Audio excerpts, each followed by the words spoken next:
देखिए, ये एक गंभीर मामला है। वोट की चोरी लोग कह रहे हैं। चुनाव आयोग जो है वोट की डकैती कर रहा है बीजेपी के इशारे पर। बीजेपी के अंधभक्त लोग जो हैं वो कहते हैं कि मोदी जी का करिश्मा है जो चुनाव जीतते जाते हैं, चाहे किसी भी राज्य में।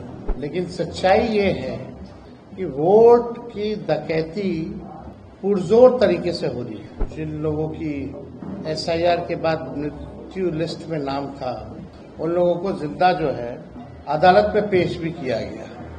आज तक इलेक्शन कमिश्नर जो है प्रेस कॉन्फ्रेंस नहीं किए। चुनाव आयोग केवल भाजपा के लोगों का सहयोग कर रही है, विपक्ष के वोटों को कम कर रही है और भाजपा के जो लोग हैं उन लोगों का एक नहीं बल्कि दो ईपीआईसी नंबर, एपिक नंबर बनाया जा रहा है। अलग अलग बूथों पे भी बनाया जा रहा है, एक ही विधानसभा में। एसआईआर का मामला जो है सुप्रीम कोर्ट में चल रहा है और कल तो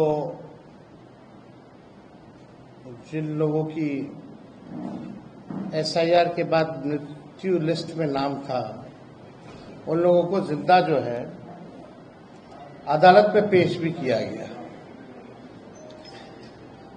देखिए, ये एक गंभीर मामला है। वोट की चोरी लोग कह रहे हैं। चुनाव आयोग जो है वोट की डकैती कर रहा है बीजेपी के इशारे पर। बीजेपी के अंधभक्त लोग जो हैं वो कहते हैं कि मोदी जी का करिश्मा है जो चुनाव जीतते जाते हैं, चाहे किसी भी राज्य में हो।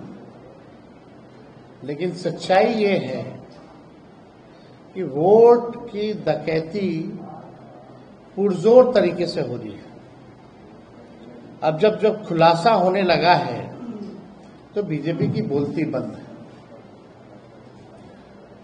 आज तक इलेक्शन कमिश्नर जो है प्रेस कॉन्फ्रेंस नहीं किए। आज तक ऐसा कभी नहीं हुआ और आज आप देखिएगा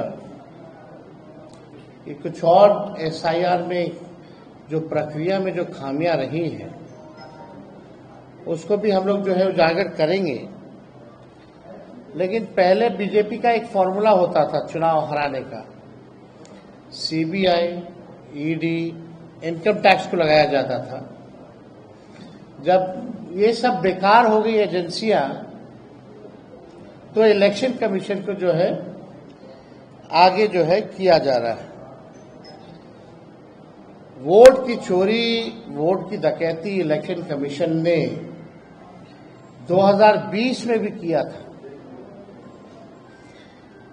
हम लोगों का जो मात्र जो डिफरेंस जो था वो डिफरेंस 12,000 का था और 12,000 में हम लोगों को 10 से अधिक सीटें जो हैं हरा दी गई 2020 में। कोई 12 वोट से, कोई 50 वोट से, कोई 100 वोट से, कोई 500 वोट से। इस तरह से कई सीटें हम लोगों को हरा दी गई। आप लोगों ने चंडीगढ़ मेयर का भी देखा होगा कि किस तरह से ये लोग खुलेआम जो तो सीसीटीवी था तो पकड़े गए, इसीलिए चुनाव आयोग ने सीसीटीवी को ही हटा दिया। कितने निष्पक्ष लोग हैं ये।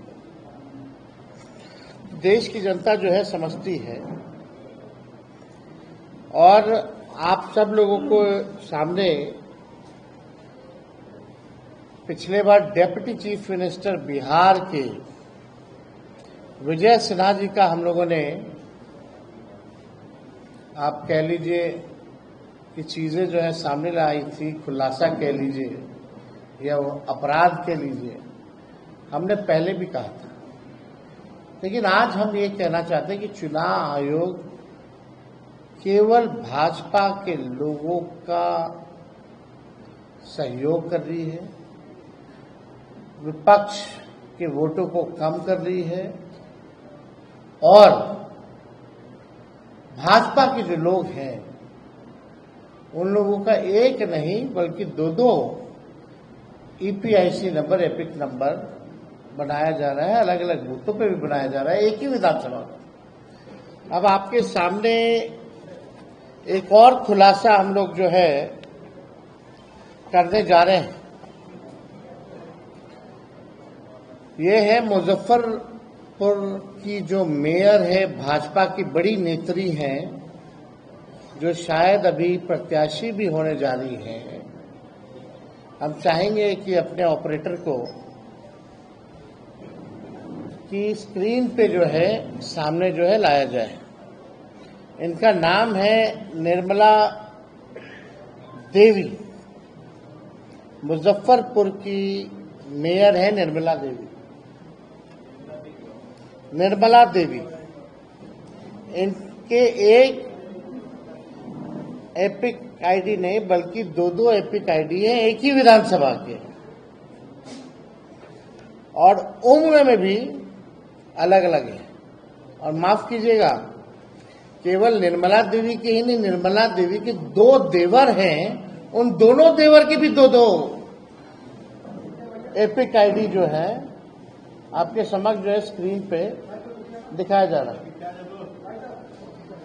ये विधानसभा क्षेत्र दिखाओ ऊपर, पहले कौन सा है? ये है 257, बूथ नंबर 257, निर्वाचन क्षेत्र मुजफ्फरपुर। अब जूम करके निर्मला देवी जी का फोटो दिखाया जाए। ये वहां की मेयर हैं, और इनके बगल में जो 2 और जो फोटो जो हाईलाइटेड हैं, एक दिलीप कुमार और एक मनोज कुमार, ये इनके 2 देवर हैं। अब दूसरा बूथ जो है वो लगाया जाए 153, ऊपर देखिए 153 मुजफ्फरपुर। ये लेटेस्ट फोटो है इन लोगों का 153 वाले में। निर्मला देवी, इसमें 48 साल उम्र है, और 257 वाले बूथ नंबर पर इनका 45 साल उम्र है। तो आप दोनों देवर को आप देख सकते हैं। दूसरा देवर को दिखाओ।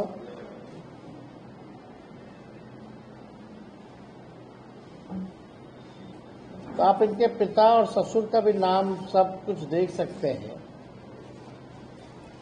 अब इसमें क्या कहा जाए, ये बहुत ही गंभीर तौर पे जो है ये प्रक्रिया जो है की जा रही है चुनाव आयोग की तरफ से। इतने गंभीर हैं कि ओरिजिनल मतदाताओं को मार देते हैं, शिफ्टेड बता देते हैं, अनट्रेसेबल बता देते हैं, और जो भाजपा के लोग हैं, संभावित प्रत्याशी या वर्कर या बड़े बड़े लोग, डेप्यूटी चीफ मिनिस्टर जैसे, उन लोगों का एक नहीं 2 ईपीआईसी नंबर बन जाता है।